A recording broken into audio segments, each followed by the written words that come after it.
চলো আজকের মেকআপ লুকটা কমপ্লিট করে ফেলি। একটা সময় ছিল যখন কোনোভাবেই চাইতাম না যে আমি যে মেকআপ করেছি এটা কেউ বুঝতে পারুক। যখন ভার্সিটিতে গালের মধ্যে এক গাদা ব্লাশন লাগাই যেতাম, কেউ জিজ্ঞেস করলে বলতাম আরে আমি তো রোদে গেলেই আমার গাল এরকম টুসটুসা লাল হয়ে যায়, আমি কিছু দিই না ফেসে, আসলে আমি কিছু ইউজ করি না। আর এখন যখন আমি নিজে একজন মেকআপ আর্টিস্ট, তখন সবসময়ই ট্রাই করি যে আমি রেডি হওয়ার পরে যেন মনে হয় যে হ্যাঁ আমি মেকআপ করেছি, আমি প্রপারলি ফেসে ফুল কাভারেজ একটা মেকআপ করেছি, এটা যেন প্রপারলি বোঝা যায়। সো মাঝে মাঝে এমনও হয় যে রেডি হওয়ার পরে মনে হয় না একটু কম হয়ে গেল, আর একটু চোখটা আর একটু ভালো করে হাইলাইট করি, আর একটু গালের মধ্যে ফাউন্ডেশন লাগে। যখন প্রথম প্রথম মেকআপ প্র্যাকটিস করতাম তখন নিজের স্কিনের উপর নিজের ফেসের উপর এত এত এত নির্যাতন করছি যেটা বলার মতো না। অ্যান্ড প্রত্যেকবারই আমি মেকআপ শেষে আমার মনে হয়েছে যে ওয়াও। আর সবাই যখন বাইরে যাওয়ার পরে কমপ্লিমেন্ট দেয় যে হ্যাঁ তুমি মেকআপ করছো না, তোমাকে সুন্দর লাগতেছে, এত বেশি ভালো লাগে। আগে যখন বলতো যে না তোমাকে অনেক ন্যাচারালি অনেক সুন্দর লাগে, তখন অনেক বেশি খুশি হয়ে যেতাম যে হ্যাঁ আমি ন্যাচারালি অনেক সুন্দর, সো এটা সবাই বলে।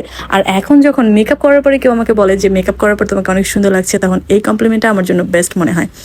আর যখন অনেকেই বলে যে আপু তোমাকে তো মেকআপে ভালো লাগে না, তোমাকে ন্যাচারালি অনেক সুন্দর লাগে দেখতে, এই কমেন্টসটা কেন জানি না ইদানিং আর আগের মতো ভালো লাগে না। যে হ্যাঁ ন্যাচারালি সুন্দর লাগে এটা বলার কি আছে, মেকআপ করার পরে সুন্দর লাগে এটা বললে আমি বেশি খুশি। কে কি বললো, কে কি মনে করলো, এই বিষয়টা আমার কাছে খুব বেশি ইম্পর্টেন্ট ছিল না আগে থেকেই। স্পেশালি যাদেরকে আমি মন থেকে খুব বেশি ভালোবাসি, আমার যারা মনের অনেক কাছের মানুষ, সেই মানুষগুলো আমাকে অ্যাপ্রিসিয়েট করে, সেটাই আমার জন্য অনেক। আগে যখন আমি মডেলিং করতাম তখন যেমন সেই প্রফেশনটা আমার কাছে অনেক বেশি সম্মানের ছিল, আর যখন থেকে মেকআপ করি তখন থেকে আমার এই কাজটা নিয়েও আমি নিজেকে নিয়ে প্রচন্ড প্রাউড ফিল করি। আমি বিশ্বাস করি প্রত্যেকটা মানুষের সবার আগে নিজেকে নিজের সাপোর্ট করা প্রয়োজন, নিজেকে নিজের বিশ্বাস করা প্রয়োজন।